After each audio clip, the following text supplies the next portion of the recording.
Specially জামাতের যারা আছে তাদেরকে মানে জামাত যেহেতু বলে ফেলছে একবার, তাদেরকে মানে অমানবিকভাবে টর্চার করছে।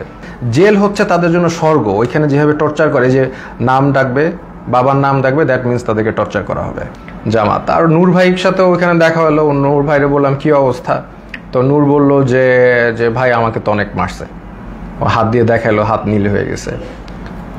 তো এই হচ্ছে সিচুয়েশনটা। আর ওখানে তো মানে আর সবসময় তো লাইট, বাইরে যে একটা আলো, বাইরে যে বৃষ্টি পড়তেছে নাকি এটা আমরা গেস করা শুরু করলাম যে বাইরে আদৌ বৃষ্টি পড়ছে কিনা, কারণ মোটা ওয়াল, কোনো উইন্ডো নাই, কোনো বাইরের কোনো আলো বাতাস তো আমি জানি নাকি, ভিতরের মধ্যে থাকি আমরা বদ্ধ ঘরে, শুধু আলো আর এই যে কনস্ট্যান্ট সাউন্ড, মানে এই একটা অবস্থা।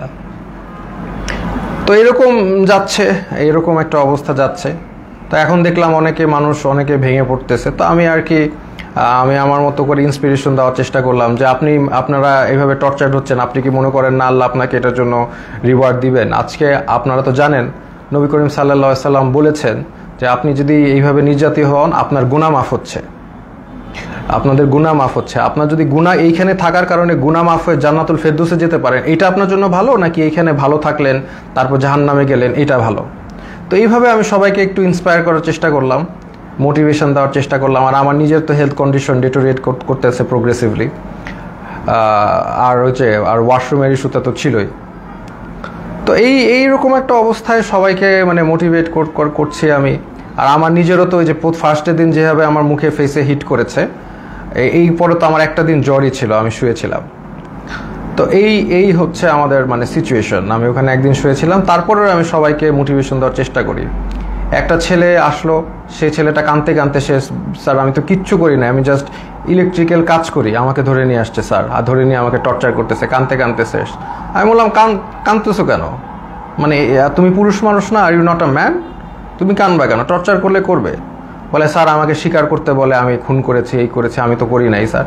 বলে করবা না, স্বীকার করবা না, তোমার পাটা যদি কেটেও ফেলে তারপরেও তুমি স্বীকার করবা না। কেন করবা? যেটা সত্যি সেটা বলবা, তুমি করবা না স্বীকার, আমাকে মেরে ফেলবে।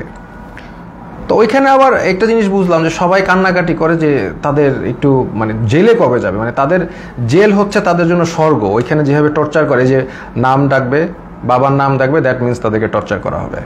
তা এই জন্য তারা যদি জেলে যেতে পারে, এটার জন্য তারা দোয়া করে আল্লাহর কাছে, আল্লাহ আমাদের যাতে জেলে দেয়। তো এরকম অবস্থা। আমাকে তারপরের দিন, আমি তো অলরেডি এর মধ্যে তো আমি আমার বোনকে বলে আসছি, তার মানে আমার যে ভিডিওটা ছিল যে আমি আমার ভিডিও দেখলে আমি মৃত, হ্যাঁ, তো এই ভিডিওটা আমি আশা করছি যে পোস্ট হয়ে যাবে। আমার বোনকে যেভাবে কাজ করতে বলেছি করবে, লয়াররা কাজ করবে। তো এটা আমি আশাবাদী ছিলাম যে ইনশাল্লাহ সবাই যার যার অবস্থা থেকে কাজ করবে, স্টুডেন্ট আন্দোলন করবে।